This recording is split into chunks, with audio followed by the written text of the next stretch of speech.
Hallelujah. कैसे हैं आप? ठीक है, खुश हैं खुदावन में? चलो देखते हैं, आज कलाम में चलते हैं। सबसे पहले हम अपने सरों को झुकाएंगे और दुआ में चलेंगे। हालेलुया। स्वर्गीय पिता, आपका धन्यवाद करते हैं खुदावन, आपका शुक्र करते हैं खुदावन आज के दिन और इस समय के लिए जो आपने हमें दिया है। आप महान और जीवित परमेश्वर हैं, आपसे बढ़कर कोई नहीं है। धन्यवाद करते हैं परमेश्वर। मैं प्रार्थना करती हूँ खुदावन, जबकि हम आपका कलाम खुदावन आज सीखने जा रहे हैं खुदावन, तो होने दे खुदावन कि पवित्र आत्मा की अगुवाई में होके खुदावन इस पाक कलाम को हम सीख सकें खुदावन। खुदा, तू ही हमारा टीचर है, तू ही हमारा खुदा है खुदावन। ऐसा होने दे परमेश्वर कि हम पवित्र आत्मा की अगुवाई में बैठ के सब कुछ सीखे खुदावन। तेरा आत्मा खुदावन एक एक बैठे जन के ऊपर अपना कब्जा ले खुदावन, और मुझ पे भी अपना इख्तियार ले, कब्जा ले खुदावन खुदा, ताकि मैं जो भी कलाम यहाँ पे बोलती हूँ खुदावन अपनी किसी भी एक्सीलेंसी के साथ नहीं बल्कि पवित्र आत्मा की मदद के साथ बोल सकूँ। खुदावन मेरी इस दुआ को सुने और ग्रहण करें, प्रभु यीशु मसीह के नाम से मांग लेती हूँ, आमीन। हालेलुया। आज का हमारा टॉपिक होगा वर्ड इन फैमिन, कलाम काल में या काल में कलाम। काल में कलाम और इंग्लिश में वर्ड इन फैमिन। आप सबको मालूम होगा कि कलाम क्या है और काल के बारे में आपको नॉलेज है। फैमिन जिसे हम कहते हैं, फैमिन कि जब अकाल होता है, कुछ भी इजीली अवेलेबल नहीं होता। फैमिन ऐसा अकाल जहाँ पे कुछ भी नहीं होता। अकाल के बारे में आगे पढ़ने से पहले मैं चाहूँगी कि हम लोग सीखें कि वर्ड ऑफ गॉड कि जो कलाम है किसी भी सिचुएशन में जब हमारे जीवन में आता है, ये वचन जो है वो निश्चय ही पूरा होता है। क्या होता है? वो पूरा होता है। इसको समझने के लिए मैं आपसे कहूँगी कि वचन में एक एक लिखा हुआ वर्ड जो है वो बिना पूरा हुए नहीं रह सकता। लूक 137, लूका की किताब। अगर आपके पास पेन पेंसिल है तो नोट्स बनाइए, अगर बाइबल है तो पढ़िए। ये खुदावन का जो कलाम है ये पावरफुल है और लोगों की जिंदगियों को बदलता है। लूक 137, किसी को मिला तो पहले पहले लूक 137। क्योंकि जो कौल खुदा की तरफ से है वो हरगिज़ बेतासीर ना होगा। जी ये बात, क्योंकि जो कौल खुदा की तरफ से है वो हरगिज़ बेतासीर न होगा। क्या नहीं होगा? जो कलाम, जो वचन खुदावन की तरफ से होगा या भेजा जाता है वो कभी भी बेतासीर, बेफायदा कभी भी नहीं होगा। खुदावन में आने से पहले जब हम खुदावन में नए नए आते हैं ना, तो हम जानते हैं कि कलाम में लिखा है कि ज़मीन आसमान टल जाएंगे लेकिन मेरा कलाम कभी भी नहीं टलेगा। लेकिन इसकी ये श्योरिटी कैसे होती है? जब हम खुदावन में आते हैं, सिर्फ और सिर्फ पास्टर्स हमें टीच नहीं करते। खुदावन का आत्मा जो हमें दिया गया है, he is the best teacher. वो आपको सिखाता है जो खुदावन का आत्मा आपके अंदर रहता है। जब मैं खुदावन यीशु मसीह में आई तो मैंने खुदा से खुद बातें की है कि खुदावन मुझे बताएं, मैं कैसे जानूं कि बाइबल में जो लिखा है एक एक वर्ड पूरा होगा। नहीं, मुझे आपसे चाहिए श्योरिटी खुदावन। और मैंने तो उस वक्त पढ़ा भी नहीं था, मुझे इतना भी नहीं मालूम था कि बाइबल में किताबें कितनी हैं। और खुदावन ने मुझे वर्ड दिया, आइज़ाया 55 वर्ड्स 10 and 11। यशाया की किताब 55, 55, 10 and 11। ये खुदा के कलाम की कुदरत है, पावर ऑफ गॉड। क्या कहता है कलाम? क्योंकि जिस तरह से, पढ़िए अपनी बाइबल में, क्योंकि जिस तरह आसमान से बारिश होती है और बर्फ पड़ती है और फिर वो वहाँ वापस नहीं जाती बल्कि ज़मीन को सैराब करती है और उसकी शादाबी और रोएदगी का बायस होती है, ताकि बोने वाले को बीज और खाने वाले को रोटी दे। खुदावंद अपने कलाम का कंपैरिजन करके सिखा रहे हैं। और आगे वर्स 11 में लिखा है, उसी तरह से मेरा कलाम जो मेरे मुंह से निकलता है होगा, वो बेअंजाम मेरे पास वापस ना आएगा, बल्कि जो कुछ मेरी ख्वाहिश होगी वो उसे पूरा करेगा और उस काम में जिसके लिए मैंने उसे भेजा है मुअस्सिर होगा। देखते ही कलाम की एश्योरिटी। मैंने खुदा उनसे कहा, खुदा मुझे जानना है कि मैं कैसे तेरे कलाम को जानूं कि ये इतना पाक, इतना सच्चा है और जो लिखा है वैसा होगा ही। खुदावंद ने कहा ये इस तरह से, जिस तरह से आसमान से बर्फ गिरती है और बारिश होती है, क्या वो हाफवे में वापस हो जाती है? क्या वो वापस मुड़ जाती है? नहीं, बल्कि वो पूरी जमीन के ऊपर पड़ती है और जमीन को क्या करती है? सींचती है, जिससे कि वहां से फसल उगे, जिससे खाने वाले को रोटी और बोने वाले को बीज हासिल। ये है खुदावंद की एश्योरिटी, ये है खुदावंद के कलाम की पावर। जो लिख दिया सो लिख दिया और वो होगा ही। यही आपने लूक 137 में अभी पढ़ा कि जो वर्ड खुदावंद की तरफ से आता है वो कभी भी बेफायदा, बेअंजाम नहीं होता, वो वेन में नहीं जाता। डेफिनेटली जो लिखा है वो पूरा ही होगा। हम जानते हैं from the book of genesis, अगर आप उत्पत्ति की किताब पैदाइश उर्दू में पढ़ते हैं, आपको मालूम होता है कि ये शब्द ही था, खुदावंद के मुंह से निकला हुआ वर्ड ही था, जिसके साथ पूरा यूनिवर्स, पिंकू कहाँ पे आया? पूरा यूनिवर्स बनाया गया। जो पूरा यूनिवर्स एग्जिस्टेंस में कैसे आया?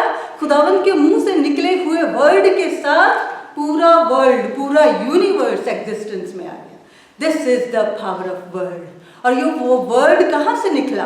खुदावंद खुदा यहोवा परमेश्वर के मुंह से ये वर्ड निकला है। और ये वर्ड क्या है? ये वर्ड खुदावंद यीशु मसीह है। क्या है ये वर्ड? यीशु मसीह। कहिए मेरे साथ, ये वर्ड कौन है? यीशु मसीह। जो वर्ड खुदा के मुंह से निकले कि लाइट हो जाए, लाइट हो गया, ये बन जाए, वो बन जाए, वो वर्ड यीशु मसीह था।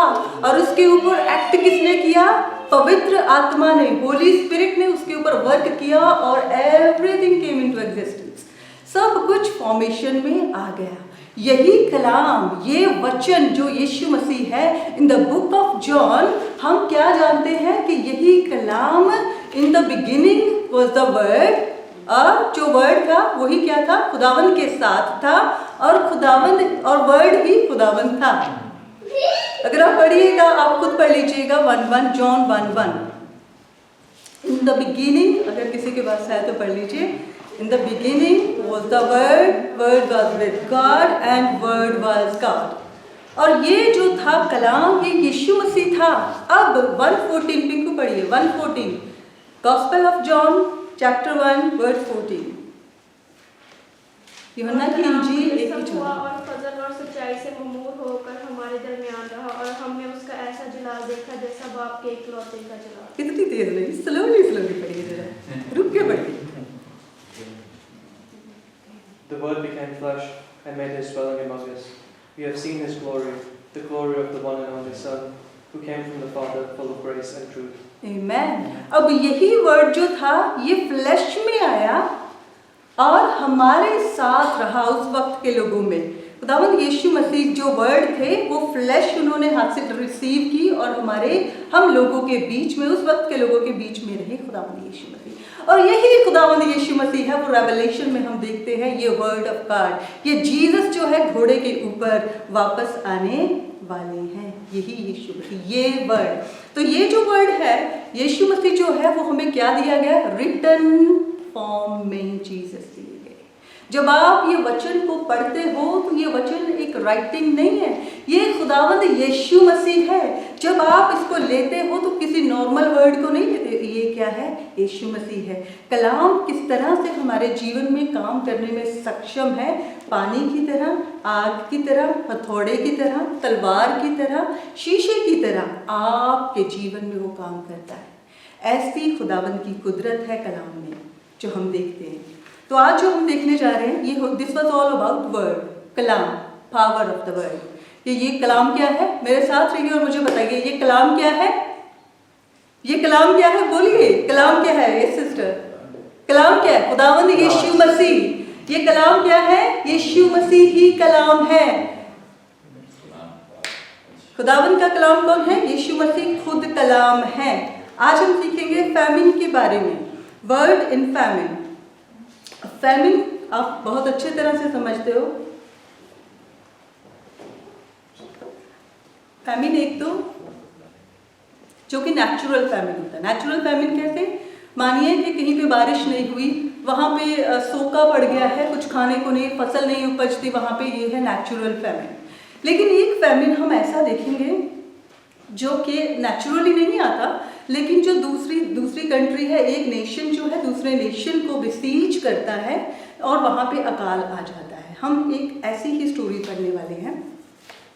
फैमिन में होता क्या है, फूड की शॉर्टेज, इनफ फूड ना होने की वजह से वहाँ पे क्या आती है, भुखमरी, वहाँ पे क्या आती है, कंगाली, वहाँ पे नंगाई, वहाँ पे बीमारी और वहाँ पे मौत आती है फैमिन के साथ, जब फैमिन आता है। अभी हम पढ़ते हैं एक स्टोरी को, फिजिकल फैमिन, जिसमें हम देखेंगे फैमिन होता है दो तरह का, फिजिकल और स्पिरिचुअल। कहिए मेरे साथ, physical and spiritual, physical and spiritual, दो तरह का फैमिन है। ये अकाल या काल जो है दो तरह का है, एक जिस्मानी और एक रूहानी। जिस्मानी और रूहानी, हम जिस्मानी देखने वाले हैं। आइएगा 2 किंग्स 6:24, दूसरा सलातीन 6:24।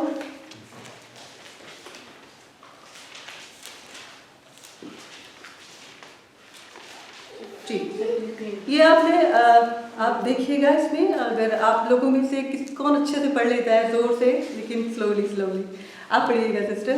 तो यहाँ जी पढ़िए 24। इसके बाद ऐसा हुआ कि बिन हदद शाह आराम अपनी सब फौज इकट्ठी करके चढ़ाया और सामरिया का मुहासरा कर दिया। और सामरिया में एक बड़ा काल था और वो उसे घेरे रहे, यहाँ तक कि गधे का सर चांदी के 80 सिक्कों में और कबूतर की बीट का 1/4 पैमाना चांदी के 5 सिक्कों में बिकने लगा। और जब शाह इस्राएल दीवार पर जा रहा था तो एक औरत ने उसकी दुहाई दी और कहा, ए मालिक, ए बादशाह, मदद कर। उसने कहा, अगर खुदावंद ही तेरी मदद ना करे तो मैं कहाँ से तेरी मदद करूँ? क्या खलियान से या अंगूर के कोल्हू से? जी, यहीं तक रुकिए। यहाँ पे आपने दो चीज़ों का ध्यान रखना है। एक कौन सी जगह है, अराम, और दूसरी है सामरिया। ये दो अलग अलग जगह हैं। सामरिया सिटी जो है, इसको अराम ने क्या कर लिया है, बिसीज कर लिया है, कैप्टिव बना लिया है। इसको क्या कर लिया, इसकी घेराबंदी कर ली है। और जब घेराबंदी या बिसीज कर लिया जाता है किसी सिटी को, इसका मतलब ये है कि वहाँ पे सप्लाई नहीं जाएगी। जब एक सिटी दूसरी सिटी को बिसीज करती थी तो सबसे पहले क्या काटते थे, सप्लाई। सप्लाई किस चीज़ की, फूड की सप्लाई, कि खाना अंदर ना जा सके, या फिर वाटर रिसोर्स की सप्लाई को काट दिया करते थे कि पानी भी सिटी के अंदर ना जा सके। कोई भी रिवर वहाँ पे जाती है, नदी वहाँ पे जाती है, उसका पानी वो स्टॉप कर दिया करते थे ताकि अंदर ना पानी जाए, ना खाना जाए, ना बाहर से कोई सप्लाई अंदर जाए, ना अंदर से कुछ बाहर आ सके। वो पूरी तरह से अंदर क्या हो गए हैं, कैप्टिव बन गए। और वहाँ पे अब ऐसा अकाल, ऐसा फैमिन शुरू हो गया है कि वहाँ पे जो कि गधे का सिर है, गधे का सिर अगर आप देखिएगा, ये एक अनक्लीन एनिमल कहा गया ओल्ड टेस्टामेंट में। लेकिन यहाँ पे लोग इतने भूखे हैं कि वो जो गधे का सिर है उसे भी खरीदने के लिए तैयार है। और गधे का सिर जो है वो कितने में बिक रहा है, यहाँ पे 80 सिक्कों में, चांदी के 80 सिक्कों में ये गधे का सिर बिक रहा है। और वहाँ पे जो कबूतर की बीट है वो कितने में बिक रही है सिस्टर, बोलिए? 1/4 पैमाना जी, चांदी के 5 सिक्कों में बिकने लगी, यानी कि 250 ग्राम। जो बीट हुआ करती थी वो क्यों बेचा करते थे, क्योंकि जो कबूतर हुआ करते थे वो बाहर जाके दाना चुगा करते थे और उनकी बीट में से ग्रेन निकला करते थे, जो उनको वो लिया करते थे इतना पैसा, इतना मोल देके, और फिर उसको खाया करते थे। ये सिचुएशन है, ये है वहाँ का हालात अंदर जो है सामरिया में। अब वहाँ पे जो दो औरतें थी वो क्या वहाँ पे लड़ रही है, और जो एक किंग, वहाँ का जो किंग है जा रहा है और किंग से वो मदद मांगती है कि मुझे हमारी हेल्प कर। और किंग को तो कुछ भी नहीं नजर आता, वो कहता मैं कैसे तुम्हारी मदद करूँ। अब और वर्स हो रही है यहाँ पे सिचुएशन, और जब वर्स हो रही है तो फिर क्या हो रहा है जी सिस्टर, नेक्स्ट वर्ड्स प्लीज। फिर बादशाह ने उससे कहा, तुझे क्या हुआ? उसने जवाब दिया, इस औरत ने मुझसे कहा कि अपना बेटा दे दे ताकि हम आज के दिन उसे खाएं, और मेरा बेटा जो है तो उसे हम कल खाएंगे। सो मेरे बेटे को हमने पकाया और उसे खाया, और दूसरे दिन मैंने उससे कहा, अपना बेटा ला ताकि हम उसे खाएं, लेकिन उसने अपना बेटा छुपा दिया है। बादशाह ने उस औरत की बातें सुनकर अपने कपड़े फाड़े। उस वक्त वो दीवार पर चला जाता था और लोगों ने देखा कि अंदर बाहर उसके तन पर टाट है। जी रुकिए यहीं पे। अभी हालात क्या है, पहले तो बीट के ऊपर और गधे के सिर के ऊपर था, लेकिन अब ये अपने बच्चों को खाने की नौबत तक आ गए हैं। पहली औरत क्या कहती है, हमने तो ये प्लान बनाया था पहले दिन खाएंगे मेरे बच्चे को, मैंने खा लिया, मैंने पका के उसे खाया, अब जब इसकी बारी आई है तो इसने क्या किया है, छुपा लिया है अपने बच्चे को। तो वो कंप्लेन कर रही है। जब किंग के पास ये पहुंचती है कंप्लेन, तो वो अपने कपड़े फाड़ देता है, और जब कपड़े फाड़ता है तो उसके अंदर से टाट दिखाई देता है। टाट समझते हो, एक ऐसा क्लॉथ जो बोरी के जैसा होता है और वो मोर्निंग को रिप्रेजेंट करता है। जो किंग है वो अंदर से मोर्न कर रहा होता, मोर्न यानी कि क्या बोलते हैं मोर्न को, मातम कर रहा था। जी थैंक यू सो मच। तो वो मातम कर रहा था अंदर से। ये सिचुएशन थी किंग की, सिटी की और वहाँ के लोगों की। अगर आपको समझ आ रहा है तो कहिए मेरे साथ यस। अगर आ रहा है समझ तो, अगर नहीं आ रहा तो मत कहिएगा। कौन कौन से हालात हैं? फैमिन पड़ा है, कहाँ कहाँ पे पड़ा है? अराम ने किसको बेसीज किया है? कौन सी सिटी को? सामरिया को। अराम ने क्या किया है? घेराबंदी कर ली है। अभी नेक्स्ट देखते हैं। ऐसा करते करते जब हम आगे पहुंचते हैं इस चैप्टर के एंड में, हमें मालूम होता है कि जो किंग बेनहदद होता है वो रिस्पॉन्सिबल समझता है कि ये जो एलीशा है, यही प्रॉफिट जो है, यही रिस्पॉन्सिबल है कि मेरे देश की ऐसी हालत हुई है। लेकिन वर्स नंबर 33 में उसको मालूम होता है कि नहीं, ये उसके और इस सिटी के लोगों की गुनाह की वजह से ये जो नेशन है या ये जो सिटी है, ये बहुत ही ऐसे बॉन्डेज में आया है, ऐसे हालातों में आया है। चैप्टर नंबर 7 देखा आपने, सिचुएशन कितनी क्रिटिकल है, कितनी क्रिटिकल सिचुएशन है, हालात कितने बुरे हैं, लेकिन यहोवा का वचन जो कि हमने अभी बड़ा वचन किया है, उसके मुंह से निकला हुआ शब्द वचन चैप्टर नंबर 7 वर्स 1 में पहुंचता है ऐसे हालात में। जी सिस्टर। तब एलीशा ने कहा, तुम खुदावन की बात सुनो। खुदावन यूँ फरमाता है कि कल इसी वक्त के करीब सामरिया के फाटक पर एक मिसकाल में 1 पैमाना मैदा और एक ही मिसकाल में 2 पैमाने जौ बिकेगा। जी रुकिए, क्या किसका वचन आया? किसका वचन आया? एलीशा ने कहा तुम खुदावन की बात सुनो। एलीशा कौन है? नबी है। और नबी कौन होता है? जो यहोवा की आवाज डायरेक्टली सुन के अपने मुंह से निकालता है और लोग उसको सुनते हैं। नबी जो होता है यहोवा का मुंह होता है। और यहाँ पे एलीशा के पास खुदा का वर्ड आया कि कल इसी वक्त, हिसाब लगाइए, लोग बच्चे खा रहे हैं अपने, लेकिन यहोवा का वचन क्या पहुंच रहा है कि कल इसी वक्त के करीब सामरिया के फाटक पर 1 मिसकाल में 1 पैमाना मैदा और एक ही मिसकाल में 2 पैमाना जौ बिकेगा। कभी पॉसिबल हो सकता है? या खुदावंद के कलाम में कोई लॉजिक नहीं पाओगे आप।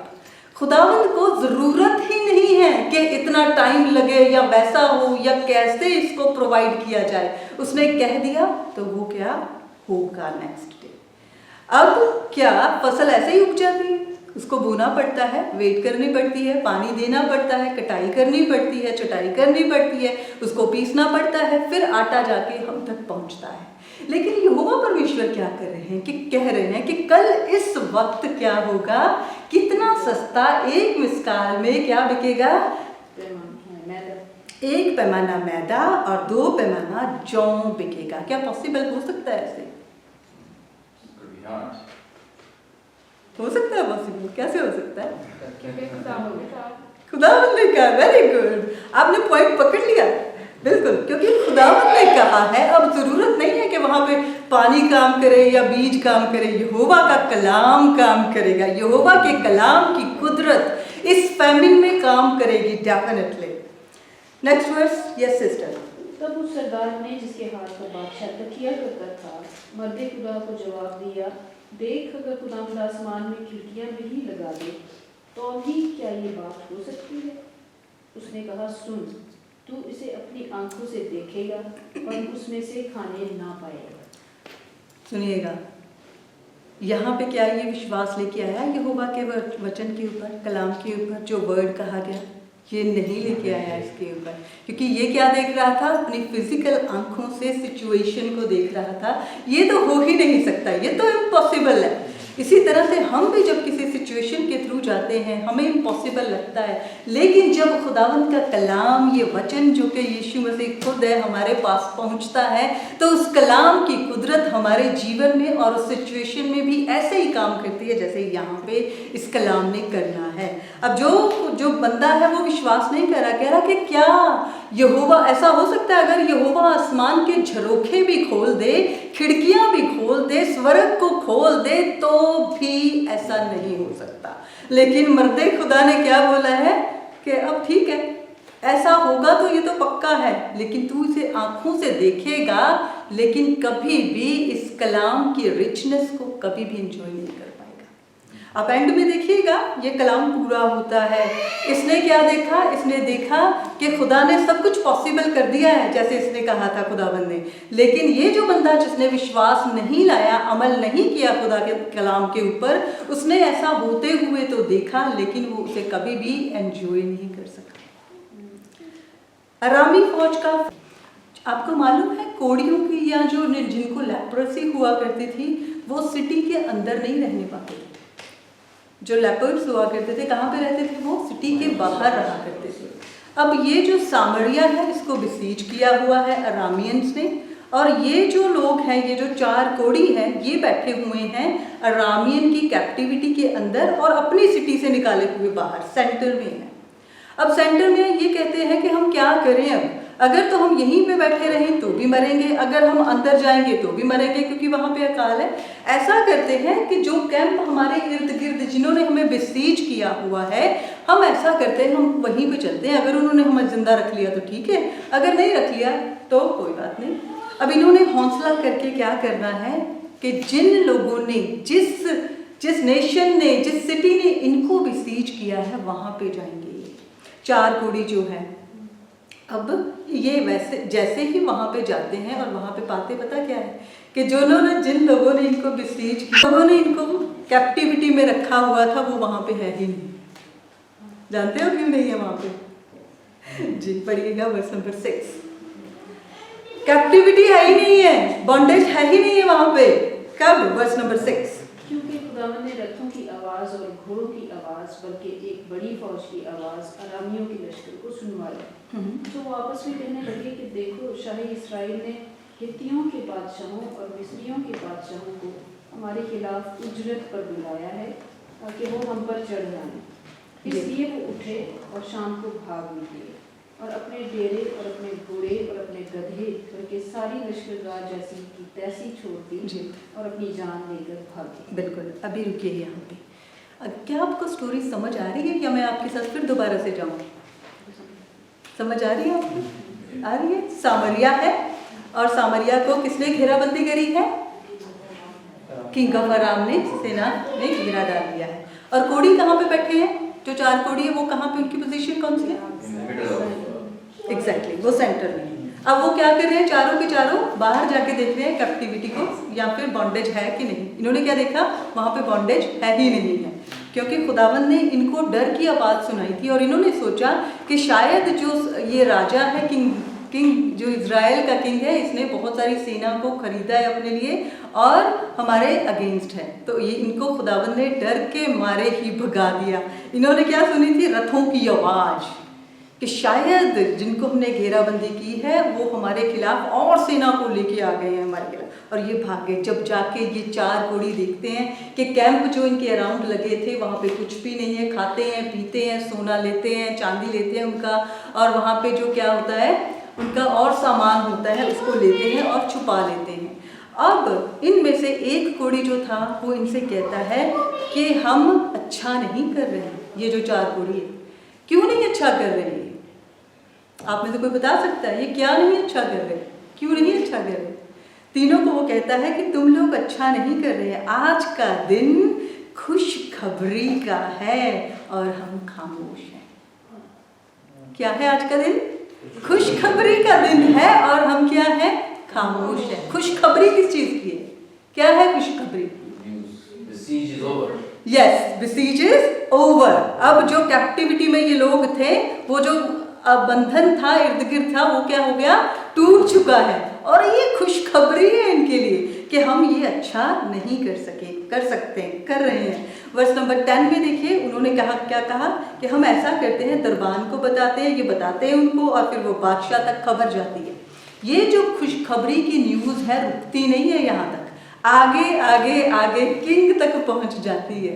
और किंग जो है वो भी फिर अगेन सोचता है कि शायद ये उनका कोई प्लान होगा कि हमें पकड़ने के लिए उन्होंने क्या किया होगा, कैंप छोड़ के भाग गए होंगे। किंग क्या करता है, वो कहता है या उसको कोई सलाह देता है, ऐसा करते हैं कुछ रथ लेके जाके पहले इंक्वायरी करते हैं क्या वाकई में ही जो बिसीज है वो टूट गया है, क्या वो वहाँ पे चले गए हैं। और ये जब थोड़े से लोग वहाँ पे जाते हैं, वहाँ पे चेक करते हैं, कुछ भी नहीं होता वहाँ पे, और इनको फुली पता चल जाता है कि हम क्या हो चुके हैं, डिलीवर हो चुके हैं। क्या हो चुके हैं हम? डिलीवर हो चुके हैं, हम आज़ाद हो चुके हैं। अब हम किसी भी तरह की कैप्टिविटी में नहीं है, बंधन जो है वो क्या हो चुका है, टूट चुका है। सो वर्स नंबर 16, तब लोगों ने निकलकर अरामियों की लश्करगाह को लूटा। सो एक मिसकाल में एक पैमाना मैदा और एक ही मिसकाल में 2 पैमाने जो खुदावंद के कलाम के मुताबिक बीता। Praise the Lord, praise the Lord. देख रहे हैं आप खुदावंद का कलाम यहाँ पे पूरा होते हुए। क्या खुदावंद को ज़रूरत पड़ी अनाज को उगाने की? नहीं, खुदावंद ने क्या किया, ऐसे ही पॉसिबल कर दिया इनके लिए। सो एक मिसकाल में एक पैमाना मैदा, क्योंकि वो अपना कैंप छोड़ के भाग गए थे, उसमें जो सोना चांदी धन जवाहरात कपड़े आटा, जो सामरिया के लोग हैं जो अंदर अपने बच्चों को खाने की सिचुएशन पे आ गए थे, अब वो क्या करने वाले थे, ये सारे सोना चांदी धन जायदाद और आटे को हासिल करने वाले थे। कब? अगली ही सुबह यहोवा परमेश्वर ने जो कहा था। लेकिन उस वर्स नंबर 17 सिस्टर प्लीज। और बादशाह ने उसी सरदार को जिसके हाथ पर तकिया करता था फाटक पर मुकर्रर किया, और वो फाटक में लोगों के पांव के नीचे दबकर मर गया, जैसा मर्दे खुदा ने फरमाया था, जिसने ये उस वक्त कहा था जब बादशाह उसके पास आया था। और मर्दे खुदा ने जैसा बादशाह ने कहा था, कल इसी वक्त के करीब एक मिसकाल में 2 पैमाने जौ और एक ही मिसकाल में 1 पैमाना मैदा सामरिया के फाटक पर मिलेगा। वैसा ही हुआ। और उस सरदार ने मर्दे खुदा को जवाब दिया था कि देख, अगर खुदावंद आसमान में खिड़कियाँ भी लगा दे तो भी क्या ऐसी बात हो सकती है। इसने कहा था कि तू अपनी आंखों से देखेगा पर उसमें से खाने ना पाएगा। जी, थैंक यू सिस्टर। वर्स 20, सो उसके साथ ठीक ऐसा ही हुआ, क्योंकि वो फाटक में लोगों के पाँव के नीचे दबकर मर गया। अब जिसने क्या किया था, शक किया था खुदावंद के कलाम के ऊपर, वो खुदावंद के कलाम की ताकत को देखने तो पाया, लेकिन उसको कभी भी जानने नहीं पाया, रिसीव नहीं किया उसने कि खुदावंद की कुदरत कलाम में जो है वो कितनी बड़ी है, और वो लोगों के पैरों के तले आके दब गया। इस तरह से खुदावंद ने अगले ही दिन जो कहा था वो वैसा ही कर दिखाया। आपको समझ आया ये मैसेज? कितना इम्पोर्टेंट मैसेज है ये, कि खुदावंद के लिए कुछ भी इम्पॉसिबल नहीं है। उसके मुंह से एक एक निकला हुआ जो वर्ड है वो निश्चय ही पूरा होगा, वो निश्चय ही पूरा होगा। हालात मायने नहीं रखते कि मैं नहीं जानती आप आज कौन सी प्रॉब्लम के थ्रू जा रहे हैं, लेकिन मैं इतना जानती हूँ कि ये जो वचन है, ये जो कलाम है, इसमें वो पावर है, इसमें वो ताकत है जो डायरेक्टली यहोवा के मुंह से निकला है, और आपको डिलीवर करने में ये कलाम सक्षम है। Praise the Lord. ये हमने देखा है physical family. In the same way जो लोग हैं वो कहाँ पे जा रहे हैं? दूसरी है स्पिरिचुअल फैमिली। इतना टाइम नहीं लूँगी, थोड़ा सा है इसके बारे में सेक्शन। स्पिरिचुअल फैमिली भी है जो, उसका क्या मतलब है कि सप्लाई कट हो गई। कौन सी? Spiritual food. और स्पिरिचुअल फूड कौन सा है? वर्ड जो है वो स्पिरिचुअल फूड है।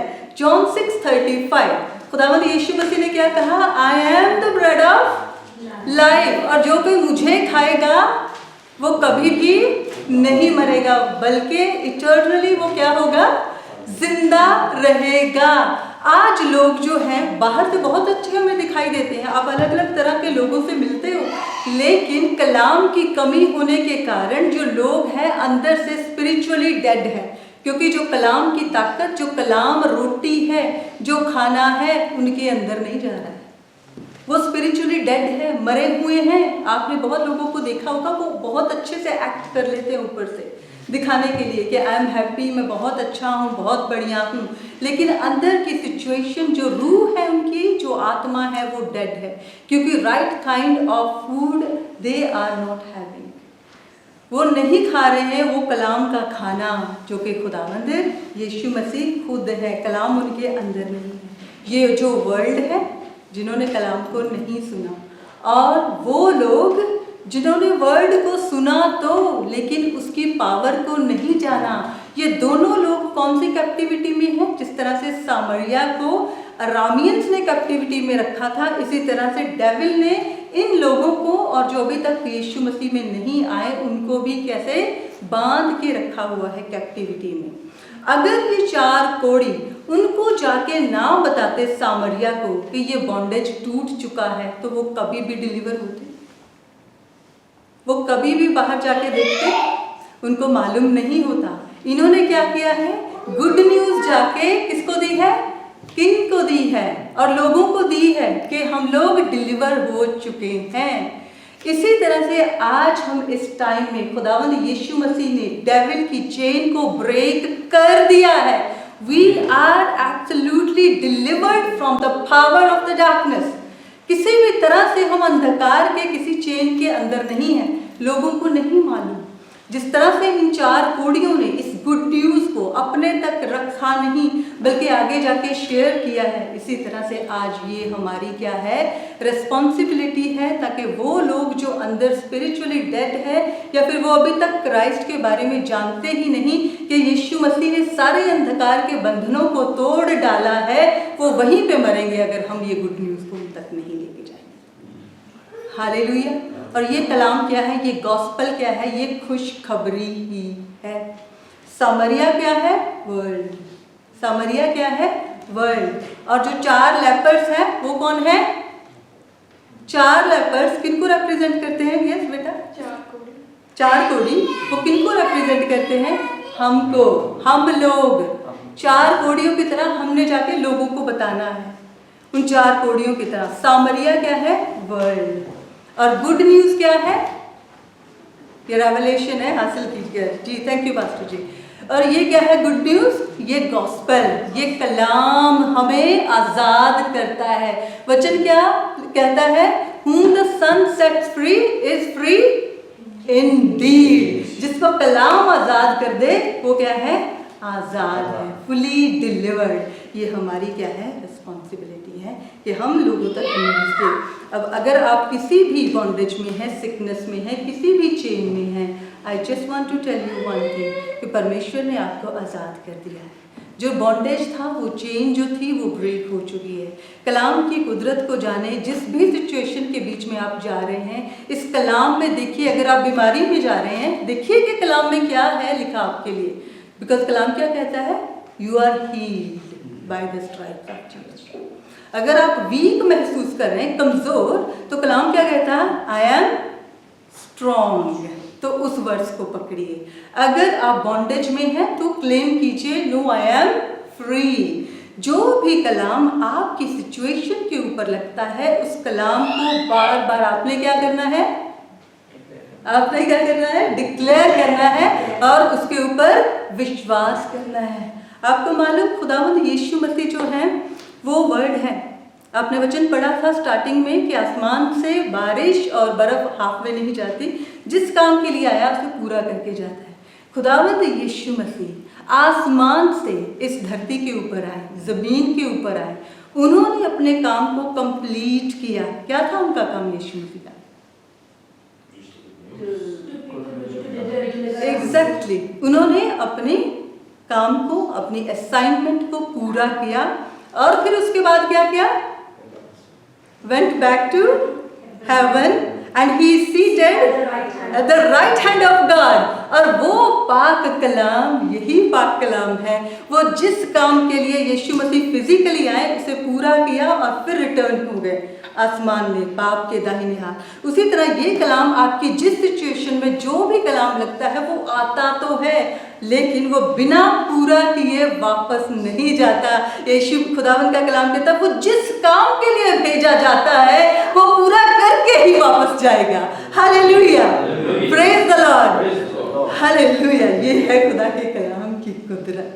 यीशु मसीह ने पूरा किया काम और वर्ड जो है यीशु मसीह है। ये वचन निश्चय आपके जीवन में आज पकड़िए। आपके जीवन में क्या प्रॉब्लम है, कौन सी वो मजबूरी है जिसका आपको नजर नहीं आ रहा कि कोई सोल्यूशन ही नहीं है। खुदावन खुदा में वो ताकत है, इस कलाम में वो पावर है कि आपको वो अगले ही इंस्टेंटली, अगले ही पल इंस्टेंटली आपको हील कर सकता है। आपके जीवन के प्रॉब्लम को कर सकता है टर्न अराउंड, जो आपके लिए पॉसिबल ही नहीं है।